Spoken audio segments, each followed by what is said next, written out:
views, thoughts, and opinions expressed in this podcast are the content creator's own and do not represent the views, thoughts, and opinions of Essex County College. The material and information presented here is for entertainment and informative purposes only. It should not be considered as professional advice or a substitute for seeking professional guidance. Hey, what's good, Jon Inahuazo once again, and welcome back to yet another episode of The Loner. And currently this is our third take, or at least this is the third take of me recording this episode. I originally recorded the full session for take 2, but you're probably never going to hear that because it was mostly just rambling.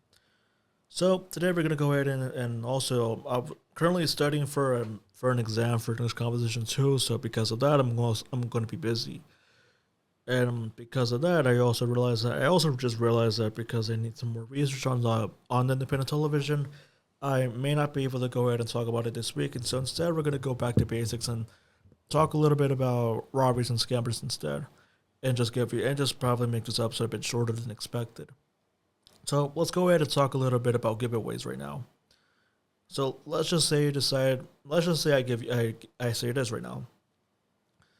So suppose that I tell you I'm going to give you a free television.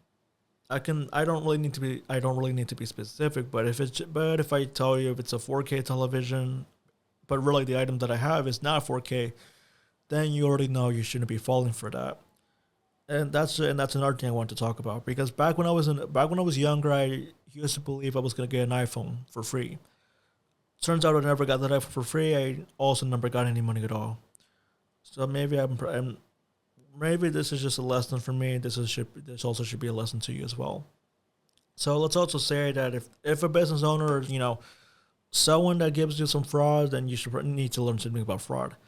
But really, when it comes to some free items that doesn't exist and you know it's a scam, such as how they can give you free fake PayPal information, some fake giveaways on how you can get from free cash just because you can get some surveys, you can play some video games. I feel like for me, I just feel like you're wasting some time because you can go ahead because there's a difference between having a job and just wasting your time. So let's just say you got yourself employed to somewhere, but the highest amount of chance that you're going to get yourself a job is either by being a cashier, waiter, something like that. If not, maybe you're a bartender at a cafe. It won't be completely related to the job, or at least to the major that you're interested in, not even unless if you take an internship. But something unpaid. So we can go ahead and talk about that. So yeah, once you do get yourself employed and once you have direct deposit, then if you check your bank account, you're going to get rich, or well, not richer, but you're going to be more wealthier than the average student, or at least the average person who decides to maybe play some games and decide to go ahead and spend 24 hours on some surveys. I feel like you're just wasting your time on surveys, because when it comes to playing some surveys sometimes there are surveys that are either a waste of time or they're completely mismatching. They're all mismatched. So if they understand that the survey is not meant for you, then you just know you waste your time. And then you have to take another survey, but that's going to waste you more time, like an hour or so. I feel like if you're just going to keep doing that, then you're not really going to gain anything. If anything, it's going to be less than the average wage, or at least you're lower than your average salary of around $1,000, over $1 million. Well, not $1 million, but over $100 million. Not $100 million, but $100,000 at best. I feel like if you go ahead and just do that, on a 365-day basis, then you're not going to be rich at all. But instead, if you decide, maybe if you get yourself a job or you apply for federal work study, then that's when I will say you can go. That's when I will say you can afford everything, not almost everything, but you can afford some items that matters to you, such as an iPhone. Like suppose that I say that if I have an iPhone, then I'm going to give away an iPhone. But specifically, I tell you this. If I give away my iPhone 11, then I'm going to give you an iPhone 11, or I just won't tell you, do this and do that, as in you have to take some surveys from something that's completely irrelevant for your needs, and then just, pretend that I'm Apple when I'm not really an Apple customer service representative. If I don't represent the company itself, then I shouldn't be giving away any item that's completely irrelevant. And when it comes to purchasing some items where you need to purchase some items before you get the free item, then just don't really believe in that. Also, when it comes to iPads as well, that's another thing I would like to say. When it comes to free iPads, I mean, there is no such thing as free items at all. I mean, that's one thing I've learned out of my uncle. You can go ahead and buy an iPad for free, but if you're most affordable thing you can get yourself is an iPad Air. So if you decide maybe if you want to give away something old, then you're going to do that. But just don't go ahead and do bidding as well, because reasonably, if they're just going to ask you bet the price that's more expensive than the original value, or at least the original manufacturer price, then you just know you've been had, but not been had. But it's all just well, it's not a lie. It's just that it's valuable, but not as valuable. But you're just overpaying. You're just overpaying it, and that means you're just wasting some money. That's just one thing I'm probably going to say. And I feel like a Stratocaster. Actually, I think I was gonna talk about a Stratocaster, but that's also completely irrelevant unless if I actually own a Strat, which I actually do. If I decide I'll go ahead and give you a Stratocaster, I'm going to give you a Stratocaster. Say that I have a Sonic Stratocaster HSS, or where I have two single coils and I have one humbucker. If I have that in my inventory, then I will give you away. I'm going to give away for that. But there are some least chances where you can. There are some there's like 1 in a third chance where you would win a giveaway or a raffle. And then when it comes to cheating as well, that's another thing. I guess when it comes to cheating, I feel like you can go ahead and decide this. Like if you're going to create fraudsters customers, just only giving away more losses than wins, and you just know they're cheating life. And if they gaslight you, they keep all the winnings to themselves, just so they can get something out of it. That you just know you've been living in a lie. And I guess I've learned something out of it because of McDonald's. Like there was this one giveaway that actually not giveaway, but there's this one video where they were talking about McDonald's and something. And then there's this one guy who decided. There was this one guy, I think, who decided to mostly steal. Actually, I actually don't remember what it was, but there's one video where most customers there was this like one monopoly thing that was happening on McDonald's. I don't really remember what it was because I was only watching YouTube in the background. Maybe if I decide to go ahead and research and just look it up right now, I'll go ahead and just tell you that story in just a moment. Okay, here we go. So Monopoly is back at McDonald's starting today. Here's how to play. I guess we can go ahead and read that for a bit.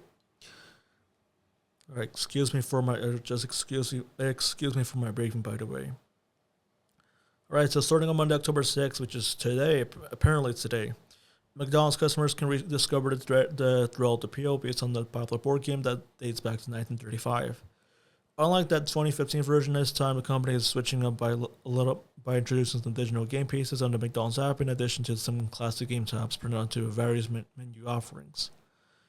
From a dream vacation to a $1 million cash prize, a slew of regular prizes are available for the taking. I guess there's another thing where I would like to talk about some lottery as well. Because again, there are like 1 in a third chances where you would win some cash. I feel like if you decide if you're going to gamble so you can get $1 million, so you can have a cash prize or something, or a dream vacation, sometimes I think it's worth it, but sometimes I think it's not.